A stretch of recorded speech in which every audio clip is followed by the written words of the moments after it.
미국과 중국 간의 관세 전쟁이 격화하는 가운데 중국에서 생산돼서 미국에 수입되는 아이폰의 관세 면제 가능성이 제기되면서 뉴욕 증시에서 애플 주가가 4% 상승 마감했습니다.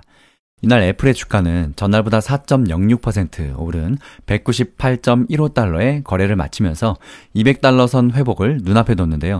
이날 주가는 전날보다 약 2% 내린 186.18달러에 출발했으나 이후 반등에 성공한 뒤에 상승폭을 더 확대했습니다. 도널드 트럼프 대통령이 중국산 제품에 대해서 145%의 관세를 부과한 가운데 아이폰 등의 애플 기기가 관세를 면제받을 가능성이 제기됐기 때문으로 풀이됩니다. 아이폰을 대부분 중국에서 생산하고 있는 애플은 지난 트럼프 1기 때에는 관세 면제를 적용받았는데 이번에는 현재까지 면제받지 못하고 있습니다. CFRA 리서치의 분석가 안젤로 지노는 이날 트럼프 대통령이 중국산 수입품에 대한 관세를 대폭 인상한 이후 애플이 관세를 면제받을 가능성이 커졌다고 말했습니다. 그는 고객들에게 보낸 메모에서 현재 상태에서 관세가 적용된다면 애플에 큰 타격이 될 수 있다고 분석했는데요.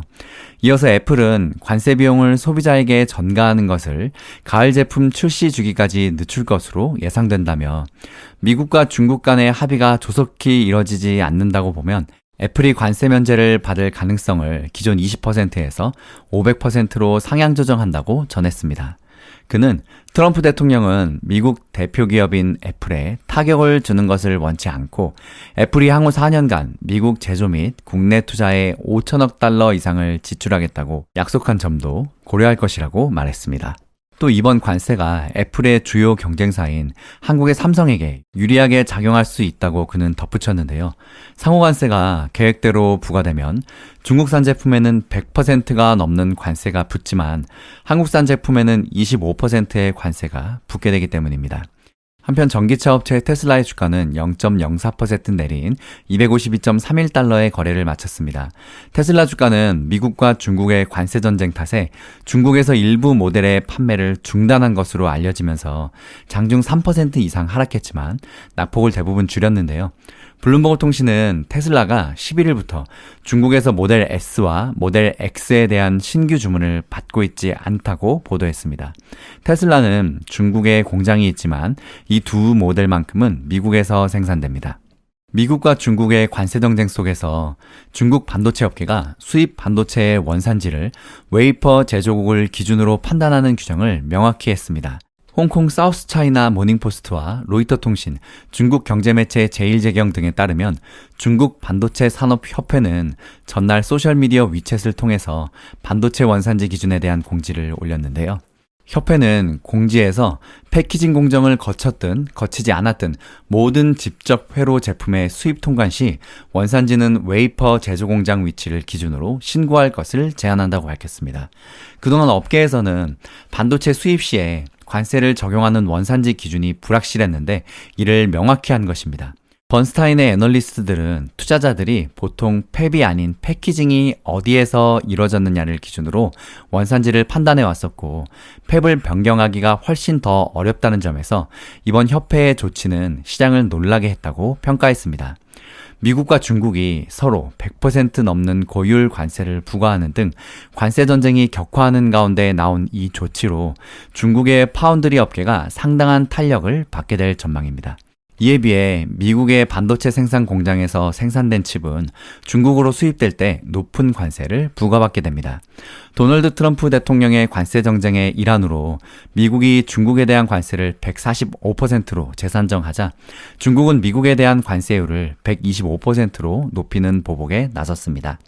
업계에서는 인텔과 텍사스 인스트루먼트, 글로벌 파운드리, 그리고 마이크로칩 테크놀로지 등이 이번 조치로 가장 큰 타격을 받을 것으로 보고 있는데요. 반도체 지수 중에 이 종목들이 큰 하락률을 장 초반에 보인 이유입니다. 상하이에 있는 반도체 시장 조사 업체 ICWise는 세계 최대 직접 회로 시장인 중국의 이런 규정이 미국 내에서 생산된 칩의 비용을 높일 수 있다며 트럼프 미국 대통령의 관세가 미국을 다시 위대하게 만들겠다는 목표를 달성하지 못하고 미국이 다시 아웃소싱하게 만들 것이라고 지적했습니다. 다만 대만 TSMC나 삼성전자가 자국 내 팹에서 제조한 칩은 중국이 미국산 제품에 부과한 관세를 면제받을 수 있어서 영향이 제한적일 수 있다고도 짚었습니다. 한편 엔비디아가 인텔과 삼성전자를 제치고 지난해 반도체 공급사 매출 1위 자리로 올라섰습니다. 삼성전자는 작년 1위였던 인텔을 누르고 2위를 유지했고 고대역폭 메모리 HBM의 경쟁력으로 성장세인 SK하이닉스는 글로벌 4위로 올라섰습니다. 시장조사 업체 가트너에 따르면 2024년 전 세계 반도체 매출은 총 6,559억 달러로 전년의 5,421억 달러보다 21%나 증가했는데요. 이는 올해 초에 발표된 예비조사 전망치보다 약 300억 달러 증가한 수치입니다. 수치 변동에 따라서 반도체 공급업체 순위도 변동이 생겼습니다. 당초 가트너는 삼성전자가 인텔을 제치고 1위 자리를 탈환할 것으로 예측해왔으나 최종 조사에서 엔비디아가 급부상했는데요. AI 시대 최대 수혜주로 꼽히는 엔비디아는 지난해 반도체 매출이 전년 대비 무려 120.1%나 성장하면서 767억 달러로 선두에 올랐습니다. 엔비디아는 데이터 센터 인공지능 AI 워크로드에 주요 사용되는 GPU에 대한 수요 공급에 힘입어서 매출이 급증했습니다. 2위인 삼성전자의 반도체 매출은 전년 대비 60.8% 증가한 657억 달러로 집계됐습니다. 삼성전자는 반도체 수급 불균형에 따른 급격한 가격 반등으로 D램과 플래시 메모리 분야에서 모두 상승세를 보이면서 2023년에 이어서 2위 자리를 유지했습니다. 반면 인텔은 AI 수요 수혜를 벗어난 영향으로 작년 매출이 전년 대비 고작 0.8% 늘어난 498억 달러였습니다. 인텔은 지난해 실적 부진으로 대규모 감원을 진행하고 일부 공장 투자를 미루는 등 사상 최악의 위기를 겪고 있습니다. 24년 9월부터 30년 동안 좋았던 배당도 없애버리면서 주가는 2008년 금융위기 때의 가격으로 돌아가 버렸는데요.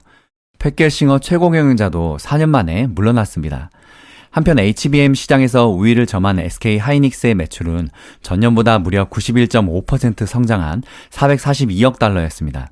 SK하이닉스의 성장률은 상위 10개 기업 중에서 엔비디아에 이어서 두 번째로 높으며 전체 순위에서는 2계단 상승해서 4위를 기록했습니다. 다만 이번 조사에서 반도체 위탁 생산만을 전문으로 하는 글로벌 1위 파운드리 업체인 대만의 TSMC는 제외됐습니다. TSMC는 지난해 연간 순 매출이 전년 대비 33.9% 증가한 대만 달러로는 약 2조 8,943억 달러로 집계됐다고 밝힌 바 있는데요.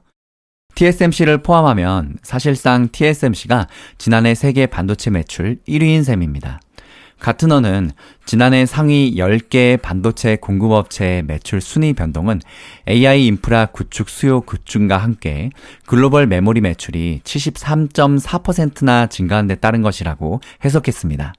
트럼프 대통령의 폭탄 관세 정책에서 아직 반도체는 정확하게 관세 기준을 정하지 않고 있는데요. 관세가 발표됨에 따라서 주가가 한 번 더 흔들릴지 앞으로 계속 지켜봐야겠습니다. 힐링가족 여러분, 행복한 주말 보내세요. 성공투자 파이팅!